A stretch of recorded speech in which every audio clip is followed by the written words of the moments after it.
আসসালামু আলাইকুম। চলে আসছি গরুর হাটে। আজকে হাটে আসার উদ্দেশ্য একটাই ছিল যে একটি গাভী ও একটি বাছুর দুধের গাভী কিনবো।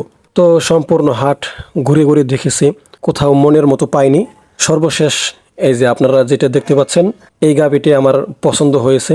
ওই যে দেখুন, একটি বাছুর, 1.5 মাসের একটি বাছুর, সাথে এই যে গাভী। এই গাভীটা আমার পছন্দ হয়েছে। গাভীটায় দুধ দেয় 18 লিটার, 18 লিটার দুধ দেয়।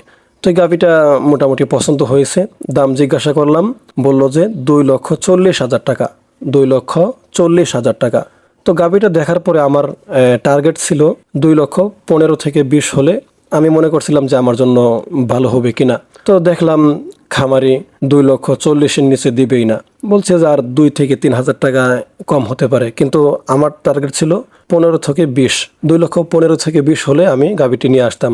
তো আজকে গাভীটি কেনা হলো না, যদিও পছন্দ হয়েছিল, মনের মতো হয়েছিল, কিন্তু কেনা হলো না দামের কারণে।